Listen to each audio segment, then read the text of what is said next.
चलिए question number 12 solve करते हैं, जिसमें ऑडियो मिसिंग था, पहले अपलोड किया था, तो वापस से ऑडियो के साथ करते हैं। अब क्वेश्चन नंबर 12, एवरीबॉडी क्वेश्चन में जाइए। ये एग्जाम का क्वेश्चन है बेटा। ये दिसंबर दिसंबर 14 में 8 मार्क को पूछा था।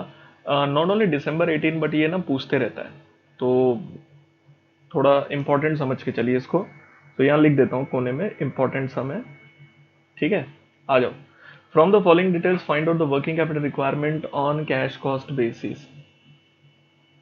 कैश कॉस्ट बेसिस का मतलब क्या होता है? कॉस्ट दो टाइप का होता है, एक होता है कैश कॉस्ट और एक होता है non cash cost. Cash cost का मतलब होता है जिससे तेरे पॉकेट से पैसे बाहर निकलते हैं, उसको आउट ऑफ पॉकेट कॉस्ट भी बोलते हैं। आउट ऑफ पॉकेट कॉस्ट मतलब तेरे पॉकेट से पैसा निकलेगा। अभी जैसे डेप्रिसिएशन भी एक टाइप का कॉस्ट होता है, एक्सपेंस होता है, but it is non cash, because हम तो वो बोल रहे हैं कि मेरा लॉस हो गया। एक्चुअली कितना हुआ वो प्रेडिक्टेबल नहीं है, तो हम एस्टिमेशन बेसिस पे SLM WDV कर देते हैं। बट एक्चुअली देखेगा तो वो कोई टाइप का एक पर्टिकुलर कैश कॉस्ट नहीं है, so it is not a cash cost. And secondly there is something called is profit is not a cost. Profit is extra that you are getting because of you are taking that risk and doing a business. So उसके हिसाब से थोड़ा सा दिमाग लगाना है। But आइए आगे देखते हैं, समझेगा।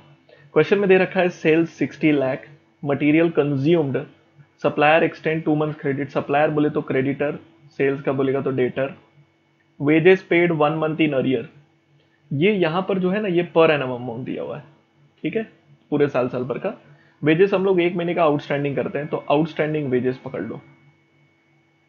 कैश मैन्युफैक्चरिंग, वर्ड कैश लिखा है, इसका मतलब ये पूरा जो खर्चा है वो कैश में है। Outstanding at the end of the, okay, ये जो दिख रहा है आपको, ये आउटस्टैंडिंग अमाउंट ही है, साल भर का अमाउंट नहीं है। और वो लिखा है 1 मंथ इन अरियर, मतलब हम लोग हर महीने 90,000 पे करते हैं। सो इस साल, इस महीने का खर्चा हम लोग नेक्स्ट मंथ के 1 तारीख को पे करेंगे, वैसा। मतलब इसका साल भर का अमाउंट निकालना पड़ेगा। 90,000 इंटू 12 करूंगा तो 10,80,000 आता है। So let me write 10,80,000 as a per annum का एक्सपेंस। ट्रिकी नो, इस कॉलम में वो लोग ने लिखा है लेकिन उसको 1 मंथ का लिख दिया है, जबकि पूरे साल भर का अमाउंट होना चाहिए था। थोड़ा ट्रिक खेला है, बट ठीक है, अपने को ट्रिक में कहाँ फंसा पाएगा ये। तो 1 मंथ का जो था at the end of the year, देखो यहाँ पर लिखा है word at the end of the year and, 90,000 year and में पेंडिंग था, तो हमने साल भर का निकाला कि साल भर में 10,80,000 का खर्चा हो रहा है। Total administrative expense paid as about, okay, जैसे 1 मंथ अरियर करते हैं वैसे ये भी है। तो outstanding admin, similar way outstanding manufacturing expense, sales promotion expense 1 month paid in advance, ओ हो। सो 2,70,000 जो है ये पूरे साल भर का है, जिसका हम लोग क्या करते हैं, 1 मंथ वाला चीज एडवांस में पे करते हैं। It keeps 2 month stock of raw material, ठीक है, रॉ मटेरियल 2 महीना एंड फिनिश गुड्स 1 महीना। Cash balance 2 lakh, there was no work in progress, तो टेंशन खत्म हो गया। सारी इन्फॉर्मेशन दी है, थोड़ी सी अपने को इन्फॉर्मेशन थोड़ा सा प्रॉपर वे में रख देंगे तो क्या अपने लिए कैलकुलेशन के लिए इजी रहेगा। चलो कम बैक। अब इसको दो तरीके सॉल्व कर सकते हैं, मैं कौन सा मेथड से करके दूं आपको। चलो, any any method will do. मैं आपको एक नया मेथड बता रहा हूं, ध्यान से देखना। Suppose this is my trading account and this is my P&L account, ठीक है, FM वाला। तो ऑब्वियसली रॉ मटेरियल कंज्यूम्ड यहाँ आएगा, पूरे साल भर का वेजेस यहाँ आएगा, मैन्युफैक्चरिंग एक्सपेंस कैश वाला यहाँ आएगा, ठीक है, sales will be here, administration यहाँ आता है, सेलिंग एंड डिस्ट्रीब्यूशन यहाँ आएगा, एंड ऑब्वियसली यहाँ पर जो GP होता है that will get brought down here, and then accordingly profit आता है। चलो क्या क्या इन्फॉर्मेशन दी है। Raw material consumed is given to me as 18 lakh, this is given to me 60 lakh, okay. Wages दिया है मुझे, ये रहा 11,40,000, 11,40,000 का वेजेस है। मैन्युफैक्चरिंग एक्सपेंस इज 90,000 बोलने के लिए, बट हम लोग लिखेंगे 10,80,000 पूरे साल का। एडमिन एक्सपेंस में they have given us 4,20,000 and sales promotion is 2,70,000। हमको यहाँ पे GP नहीं निकालना है, बिकॉज यहाँ पर सारे कैश में खर्चे दिए, ये सब कैश में है। और ये भी कैश में। तो इसके अलावा डेप्रिसिएशन भी तो होता है, तो उसकी इन्फॉर्मेशन नहीं दी है, तो we are also ignoring it, so we don't care about it, it's okay for us. तो ये एक इन्फॉर्मेशन ऐसी मैंने पंच कर दी। अब आप एक चीज समझिए, how which thing will be calculated on what basis. अगर आपको रॉ मटेरियल का स्टॉक पता करना है तो obviously you will take raw material consumed, ये तो आपको पहले से ही पता है क्या लेते हैं अपन, है ना, तो इसमें नया बात कुछ नहीं है। अच्छा, दूसरा, अगर आपको WIP पता करना है तो proportional cost of production, finish goods पता करना है तो याद रखना फिनिश गुड्स मतलब होता है कॉस्ट ऑफ प्रोडक्शन के ऊपर। ट्रेडिंग अकाउंट बेसिकली फैक्ट्री का अकाउंट होता है, तो it represent the cost of production. ये तीनों अमाउंट का जो टोटल है that is your cost of production में काम आएगा। तो देख, तो that is cost of production.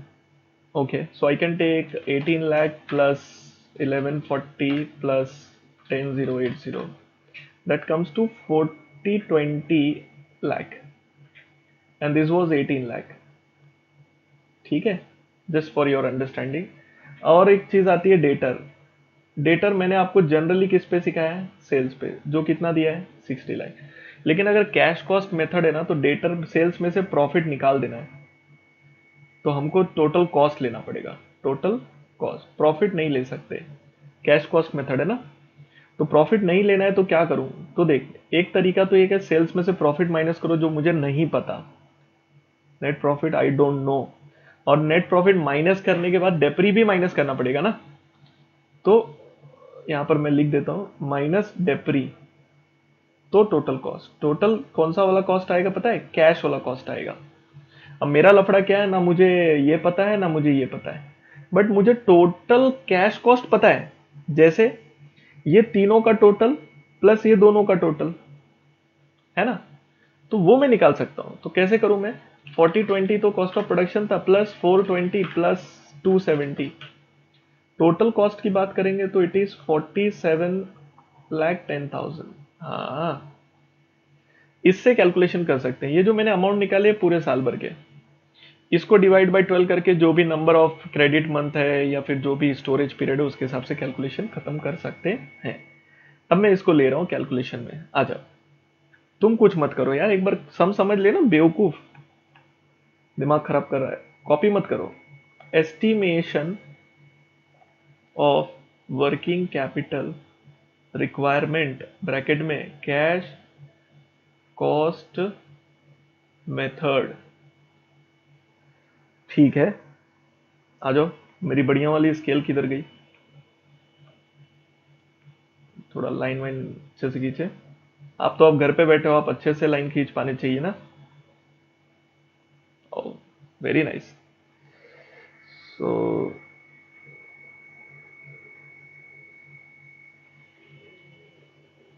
So one thing I will do here is my calculation part. इस डब्बे में कैलकुलेशन करूंगा बेटा, और यहाँ पर फाइनल डब्बे में अमाउंट लिख दूंगा, सो दैट फाइनल अमाउंट आ जाएगा। ओके, चलो। और अगर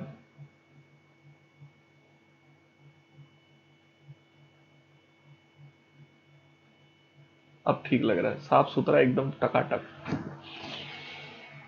आ जाओ, अब सुनो। सबसे पहली चीज, particulars, calculations, all my calculations will be here and my amount. चलो, सबसे पहली चीज मैं कैलकुलेट करूंगा, ओ ओ ओ पगला गया हूं, current assets. So let me take the total of the current asset में ए। First I will do with the debtor.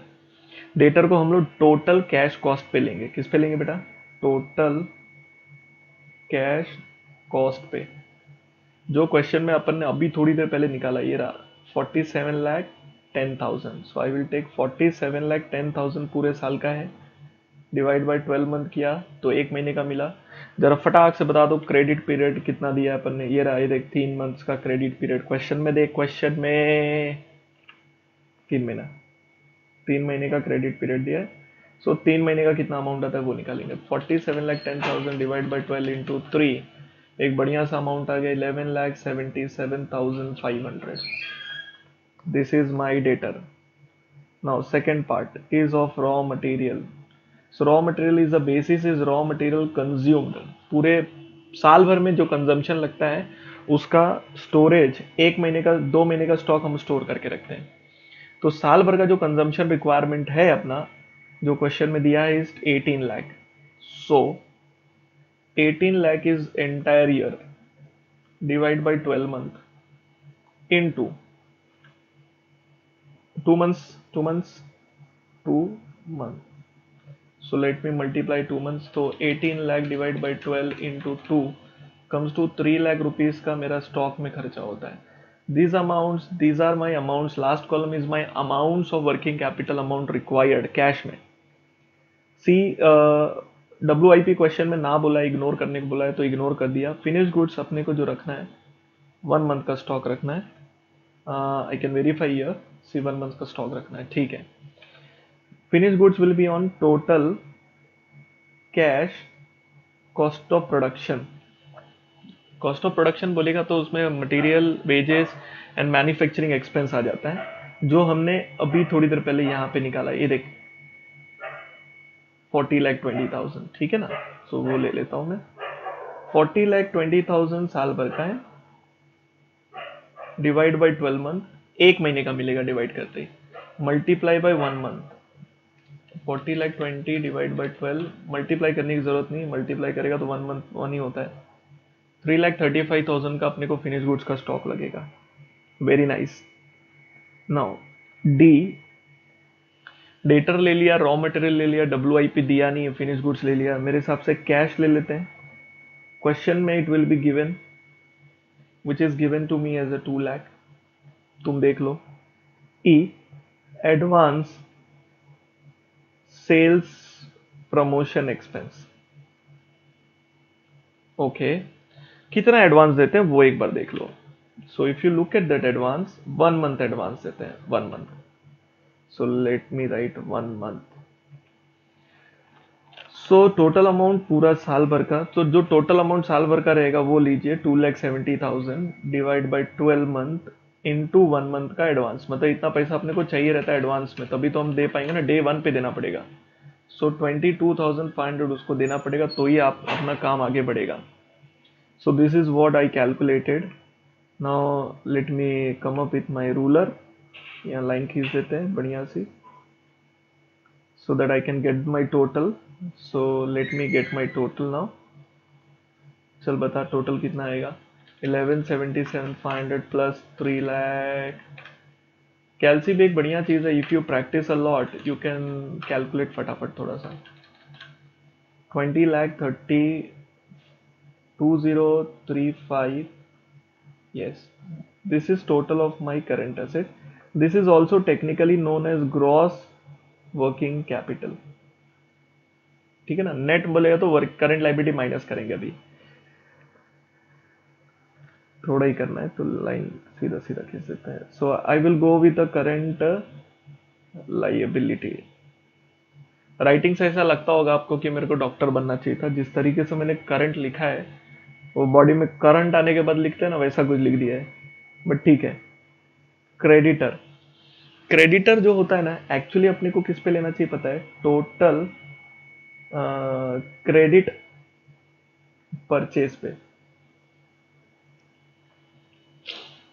अब ना लफड़ा क्या है मालूम है, अपने को परचेज दिया नहीं है क्वेश्चन में, तो हम यही मान के चलेंगे जो अपना कंजम्पशन है, total raw material consumed is equal to total purchase, credit पे वो भी पूरा, वो बेसिस पे अपन जा रहे हैं। तो अपना जो रॉ मटेरियल जो ये रहा 18 लाख का परचेज हुआ है ना, वही अपन मान के चल रहे हैं। यहाँ पे लिखा है 2 मंथ्स क्रेडिट, ठीक है। सो 18 lakh divide by 12 month into 2 month, 3 lakh is the amount of creditor. अब ये अपना बेनिफिट है एक तरीके से, बिकॉज 3 लाख रुपीज का माल अपने को मिल रहा है लेकिन अपने को पैसा नहीं देना पड़ रहा है, तो कहना है उतना वर्किंग कैपिटल कम लगेगा। तो आई विल माइनस, तो माइनस यहाँ नहीं करता हूं मैं, टोटल एक साथ निकाल के सब माइनस करेगा, ठीक है ना। दूसरा आउटस्टैंडिंग वेजेस, वेजेस अपने लिए काम कर देगा लेकिन पैसा नहीं लेगा, तो वेजेस कहीं ना कहीं तो फिनिश गुड्स में से डेटर्स में होता है, लेकिन उसका पैसा अपने को नहीं देना है जो अपन ने ऊपर कैलकुलेट करते हैं, इसलिए वो थोड़ा सा रिलीज ऑफ फंड में आता है। सो वेजेस, टोटल वेजेस जो है साल भर का 1140,000 है, एंड दे आर सेइंग कि 1 मंथ के बाद पे करो। सो 1 मंथ के बाद इनको पे करना है, एंड दे टुक 2 मंथ्स का क्रेडिट। सो 1 मंथ के बाद टोटल वेजेस पे जाएगा ये, which is 10 lakh, sorry 11,40,000। So 11,40,000 divide by 12 month कर दिया, इंटू 1 मंथ करना है। 11,40,000 डिवाइड बाई 12 इंटू, तो 95,000 आ गया। इतना ही नहीं, we have outstanding manufacturing expense and admin expense, दोनों का सेम है अमाउंट वगैरह, तो मैं एक ही बार में कर देता हूँ ना, मगजमारी नहीं चाहिए। तो ये 10,80,000 साल भर का और ये 4,20,000 दोनों को मिला के, so let me have 10,80,000 plus 4,20,000 divide by 12 month, and this is 1 month का outstanding we are doing, so 1 month, so 10,80,000 plus 4,20,000 divide by 12 month into 1 month comes to 1,25,000 हो गया। और ऐसा कुछ रह गया है क्या, सब में देख ले, मुझे तो नहीं दिख रहा है, आपको दिख रहा होगा तो बोलो ना। सो मेरी बढ़िया वाली स्केल कहाँ गई, आ गई। सो आई विल राइट, अबे चल, हाँ, तो my current liability will be 3 lakh plus 95 plus 125, 5,20,000। So my net working capital would be, simply it is a current minus current liability. So let's minus that amount and get this amount.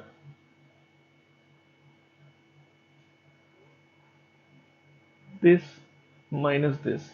So 20,35,000 लाना था, जिसमें से 5-20 का तो उधारी मिल जाएगा। So 15,15 will be the amount of net working capital of the question number 12. This was asked in the examination for 8 marks. Now whatever assumptions you took, you can write below there so that you get a good marks. अब यहाँ पर जो cash cost basis पे बोला था वो तरीके solve कर दिया। एक इस क्वेश्चन की एक खास बात ये है ना कि जब ये इंस्टीट्यूट ने एग्जाम में पूछा था ना, सो इंस्टीट्यूट ने जो इसका सजेस्टेड दिया है ना, they have taken debtors on sales basis, जो रॉन्ग है, क्योंकि आप खुद बोल रहे हो कैश कॉस्ट बेसिस पे करो, बाद में आप डेटर्स को सेल्स पे कैसे ले सकते हो, तो वो गलत तरीके से सॉल्व किया है। बट ठीक है, अपने को समझ में आ गया ना, बात खत्म, छोड़ो, चलने दो। अरे हाँ, done. Question number 12 yep, this is done. I hope आपको क्वेश्चन समझा। Not very tough question, quite comfortable question है, राइट? तो कर पाएंगे अपन लोग। ये क्वेश्चन मेरे हिसाब से खुद ही करिए। एवरेज कलेक्शन पीरियड 2 मंथ्स दिया है, मतलब हम 2 महीने में पैसा कलेक्ट करते हैं। Cash sales and average receivable are 5 lakh and 6,50,000। अच्छा, 5 लाख तुम्हारा कैश में सेल्स है, and receivable is this is debtors. Find the total amount of sales. देख क्वेश्चन नंबर 13, कैश में सेल्स में क्रेडिट सेल्स जोड़ देंगे तो हो जाता है टोटल सेल्स, जिसमें से ये 5 लाख दिया है। अब अपने को मालूम है कि total credit sales upon 12 month into credit period, जो कितना बोला है, 2 months, is equal to debtor, which is given to us as a 6,50,000। तो इससे अपने को ये मालूम पड़ जाएगा कि टोटल क्रेडिट सेल्स कितना होना चाहिए। तो मेरे हिसाब से 6,50,000 multiply by 12 divide by 2 comes to 39 lakh. So I'll take the 39 lakh here plus 5 lakh 44 lakh will be the answer. Done. मजा आ गया ना? अच्छा, some time I what I do, जैसे इसके पहले वाले क्वेश्चन में मैंने क्या किया था, ये सब जो मंथ लिखता हूँ ना, मंथ लिखने का जरूरत नहीं है, आप अपने हिसाब से जैसे भी कैलकुलेट करिए. Ultimately the marks will be allocated to you basis based on this and this. Similar way यहाँ पर मार्क्स इसके ऊपर मिलेगा, आपको जो करना है करो, उसे कोई लेना देना नहीं है, कोई फॉर्मेट नहीं होता फिक्स. तो ये कॉपी कर लीजिए, इसके ऊपर वाला भी कॉपी कर लीजिए, शायद मैंने ये कॉपी करने का चांस नहीं दिया आपको. सर ये जो बनाया ट्रेडिंग अकाउंट पीएनएल अकाउंट, ये बनाना पड़ेगा. देख, वर्किंग तेरे को जो कंफर्टेबल है, तुझे जो फीलिंग आती है कि भाई ये मेरे को जम रहा है सर, उससे बनाओ. इंपॉर्टेंट वो नहीं होता है, इंपॉर्टेंट होता है कैलकुलेशन. तो कैलकुलेशन पे फोकस करो, ठीक है. तो क्या करने का, एक बार पहले मैं सॉल्व किया वो देखो, फिर आप खुद से सॉल्व करो, एंड देन वीडियो को फिर रुका के फिर आप खुद से सॉल्व कर लो. एस्टिमेशन, ये रहा, ग्रॉस से नेट किया. क्वेश्चन नंबर 13 भी किया. 14 क्या है देख लो. 14 ये पूरा अपने को कॉस्ट का ब्रेकअप दिया है, पर यूनिट दिया है, तो साल भर का अमाउंट तो निकल ही जाएगा. साल भर का निकलेगा तो डिवाइड बाय 12 इंटू जो भी storage period, coverage period, conversion period होता है वो सब. तो 1 मंथ है, ठीक है. ये रॉ मटेरियल कंज्यूम पे जाएगा. ये WIP दिया है. अच्छा, रॉ मटेरियल 100%, 50%, 50%, ये तो हम भी ऐसे ही करते हैं ना. कन्वर्जन पीरियड 0.5 मंथ लेना, हाफ मंथ का मतलब. ये 1 मंथ बोला है. फिनिश गुड्स, ये कॉस्ट ऑफ प्रोडक्शन पे जाएगा. Credit allowed by supplier 1 month है, ठीक है. Credit allowed to debtors 2 months है. Time lag in payment of wages, outstanding wages का ही है. हाफ मंथ मतलब 0.5 मंथ. ओवरहेड्स, ठीक है. ये इंफॉर्मेशन थोड़ा ध्यान दे दियो. 1/4 on cash basis. This will affect only your debtors का कैलकुलेशन, ठीक है ना. तो डेटर्स के कैलकुलेशन में जब भी आप कैलकुलेशन करोगे तो आपको क्रेडिट सेल लेना होता है बेटा. तो if you ask me, if this is my sales 290, so 290 into कितने यूनिट्स बना रहे हैं अपन, ये रहा 60,000 units, into 60,000 is my total sales. Out of this 1/4 is my cash. That means 1/4 में 4 ऊपर लिख के 3 लिखने का. 3/4 is credit, so multiply by 3/4. This will give me credit sales. उसको divide by 12 month into debtors का जो भी पीरियड रहेगा वो, दैट इज 2 मंथ्स. तो डेटर मिल जाएगा. तो ध्यान दे दियो. बाकी सब ठीक है, यहां पे ध्यान देना. तो उसने बोला है debtors to be taken at cost. तो मैंने जो डेटर कैलकुलेट किया ये रॉन्ग हो जाएगा, क्योंकि इसमें ना प्रॉफिट भी इंक्लूडेड है. तो अपने को प्रॉफिट नहीं लेना है. मतलब इंस्टेड ऑफ टेकिंग दिस 293, बस आपको यहाँ पे क्या लेना है, 232. बस, बाकी कोई चेंजेस नहीं है. प्रॉफिट खुद ही निकल जाएगा. वही हो गया ना. बाकी 3/4 रहेगा, 60,000 रहेगा, बाकी सब रहेगा. तो कॉस्ट के ऊपर करियो, ठीक है. तो 14 can be homework guys, homework करिए इसको. अरे रुक रे बेटा, क्या 15 होमवर्क हो सकता है? 48,000 यूनिट्स हैं. ये सब तो कॉस्ट की डिटेल दे रखी है ना. इसमें मैन्युफैक्चरिंग एक्सपेंस वगैरह दिया. एवरेज कैश बैलेंस, ठीक है, उसको साइड कर दो. ड्यूरेशन दे रखा है, रॉ मटेरियल 1 मंथ, ये 1 मंथ, ठीक है. यहाँ ध्यान देना, ये 25% कंप्लीट बोला है. जनरली हम लोग कितना लेते हैं, 50% लेते हैं ना. तो यहाँ पर 100% आपको रॉ मटेरियल लेना है, and wages plus manufacturing expense को 25% लेना है. सर वेजेस बोला नहीं है. अरे बेशर्म, बिना वेजेस के कैसे बनेगा गुड्स. तो 1 मंथ, 1 मंथ.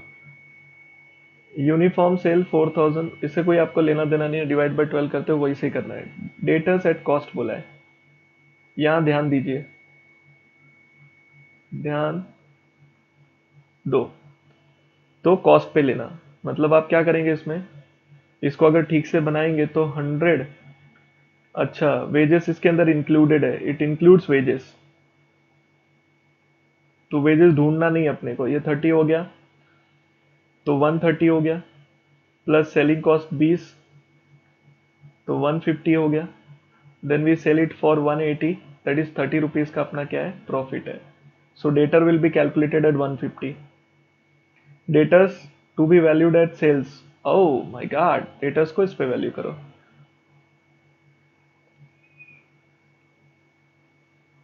तो सर सम को दो बार सॉल्व करना है, नहीं नहीं, डेटर का जो अमाउंट है ना वो दो अमाउंट आएगा, एक आपको कॉस्ट पे करके दिखाना है, फिर नीचे क्या बताने का, if debtor is taken on sales then amount will be this.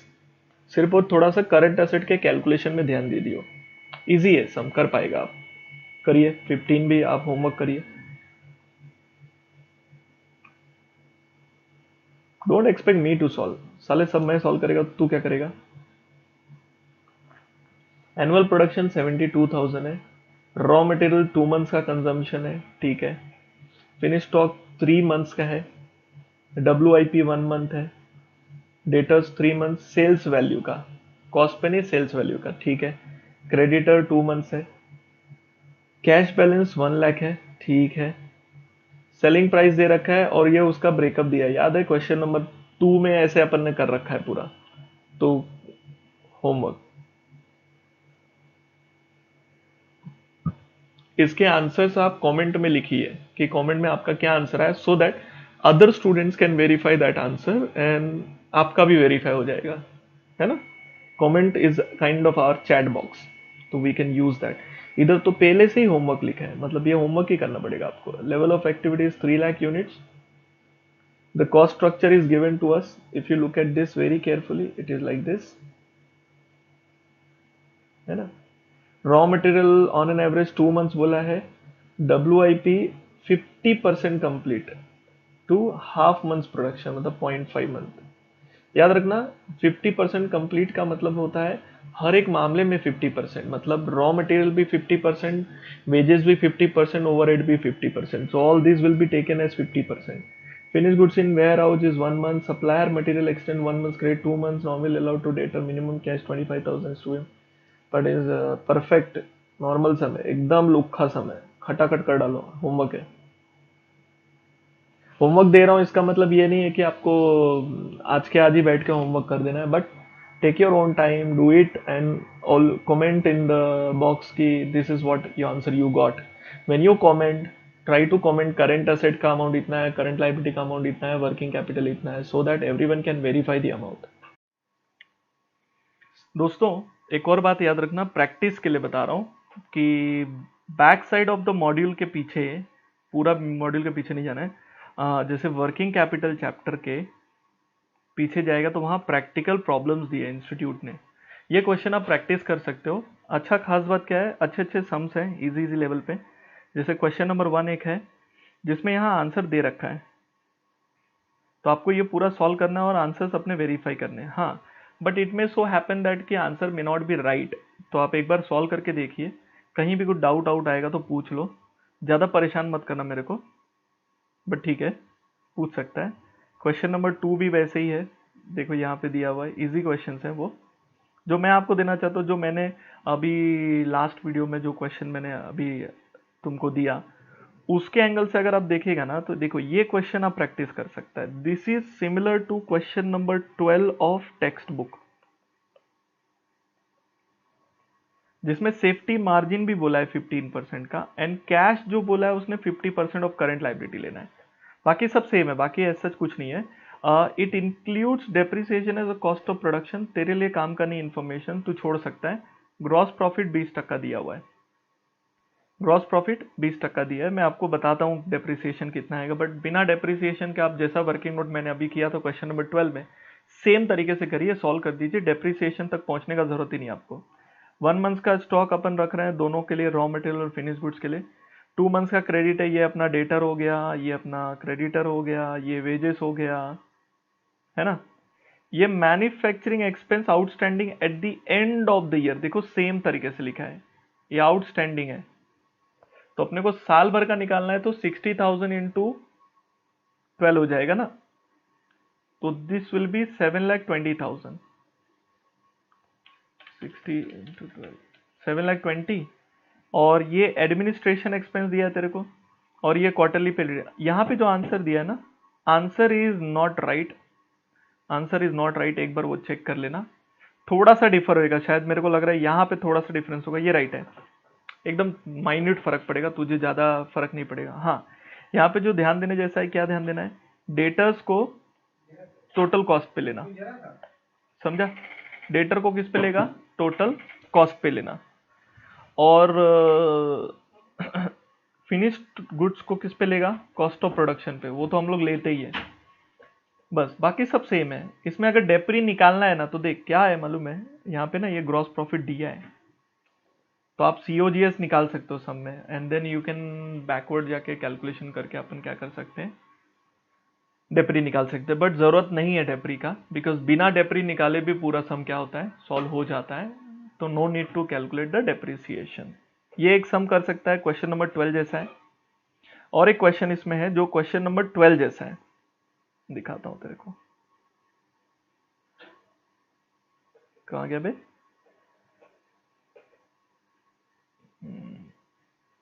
ये दिस वन, क्वेश्चन नंबर 3। ये भी क्वेश्चन नंबर 12 जैसा है टेक्स्ट बुक के, तो ये भी आप प्रैक्टिस कर सकते हैं। तुम पढ़ो, देखो सब कुछ से मिलेगा। हाँ, इसमें मैन्युफैक्चरिंग एक्सपेंस ना आउटस्टैंडिंग नहीं बोला, मतलब ये पूरे साल का है, इसको छेड़ो मत। बाकी देखो ग्रॉस प्रॉफिट 20%, ये एग्जाम में नहीं पूछा था, एग्जाम में ये नहीं दिया था, तो वैसे कोई फर्क नहीं पड़ने वाला है। वो लोग ने बोला है कि including depreciation as a part of cost of production. अगर तुझे समझना है तो मैं तुझे एक समझा के दे देता हूं, just for understanding, it has no relevance for exam. जैसे अभी देख क्वेश्चन नंबर 3, अंडरस्टैंडिंग के लिए सिर्फ बता रहा हूं। मान लो अगर मुझे बनाना है, कॉस्ट ऑफ प्रोडक्शन कैलकुलेट करना है, तो देखो कैसे करते हैं ये लोग। ये लोग ऐसे करते हैं, अरे यार ये लाइन खींची, ये दो लाइन मैंने इसलिए खींचा कि दिस इज माई P&L, ऐसा। ये मेरा ट्रेडिंग अकाउंट है, एफएम वाला, अकाउंट्स का नहीं है, ये एफएम वाला है। तो here it would be my sales, here it would be my raw material consumed, इधर आएगा लेबर, इधर आएगा मैन्युफैक्चरिंग एक्सपेंस कैश में, और इधर आएगा ग्रॉस प्रॉफिट, बराबर है। ये ग्रॉस प्रॉफिट यहां ब्रॉड डाउन हो जाएगा, यहां आएगा एडमिन का खर्चा एंड सेलिंग एंड डिस्ट्रीब्यूशन का खर्चा। अब देखते हैं क्वेश्चन में क्या क्या मालूम है अपने को। I am solving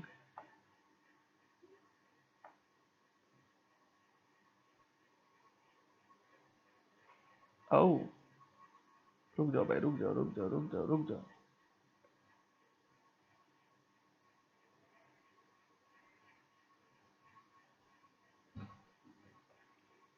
We are solving question number 3 from module practice question। चल चेक कर, सेल्स कितना दिया है, 24 lakh. Let me write sales. Raw material consumed is 6 lakh, ये अंडरस्टैंडिंग के लिए करा रहा हूं। लेबर इज 4,80,000 पे किया है पूरे साल में। मैन्युफैक्चरिंग एक्सपेंस पूरे साल का 6 लाख है। चलो, can I calculate the profit, percentage दिया देखो 20% ऑन सेल्स बोला है, तो 20% ले लेते। 24 लाख का 20% is 4,80,000। Ideally this should tally, नहीं होगा, उसका रीजन है, देखो आप करो। 24 lakh minus 6 lakh minus 480 minus 600, 720 का जो डिफरेंस आ रहा है ना, वही है डेप्रीसिएशन। और बाकी जो 4,80,000 यहां आएगा, एडमिन तेरा 1.5 लाख है, एंड 75,000 का तेरा सेल्स प्रमोशन है। अगर मैं आपको पूछूं how will you calculate the working capital, तो देख डेटर्स है ना, डेटर्स को जब कैलकुलेट करेगा तो पूरा सब कैश में जो जो खर्चा है वो ये ले ये ले ये ले, डेप्री इग्नोर कर, ये ले ये ले। This will be the debtor evaluation, मतलब debtor will be 600 plus 480 plus 600 plus 150 plus 75। Debtor will be done on 1905 divide by 12 month, और जो भी उसका क्रेडिट पीरियड है वो। बट यही जब फिनिश गुड्स को करेगा ना इवेल्युएशन फिनिश गुड्स, तो देख कॉस्ट ऑफ प्रोडक्शन लेना है। अब वही जो कॉस्ट ऑफ प्रोडक्शन है वो इसको तीनों को बोलते हैं, ये फिनिश गुड्स के लिए काम आएगा, इसलिए ये इग्नोर हो जाता है। अभी आपको समझा why the cost of production is not a administration is not a cost of production का पार्ट, क्योंकि प्रोडक्शन से एडमिनिस्ट्रेशन का कोई लेना देना नहीं होता है इसके लिए, लेकिन कॉस्ट शीट बनाते वक्त ये आता है, एफएम की दुनिया में नहीं आता है। तो अगर ये करना पड़ेगा स्टॉक का वैल्यूएशन, तो मैं ऐसे करूंगा 1680 पे करूंगा मैं, डिवाइड बाई 12 मंथ इनटू जो भी इसका स्टोरेज पीरियड होगा वो। बाकी इसमें और कुछ दिमाग नहीं लगाना है, बाकी जैसा आप करते हो वैसे ही करना है। This is just for your practice, so you can do this question number 3 में भी कर सकते हैं, एंड यही चीज क्वेश्चन नंबर 4 में भी अप्लाई कर सकते हो, सेम थिंग। ठीक है, तो ये भी मैंने एक एड ऑन करा दिया आपको ताकि कंफ्यूजन ना हो, तो कर लीजिए ये भी।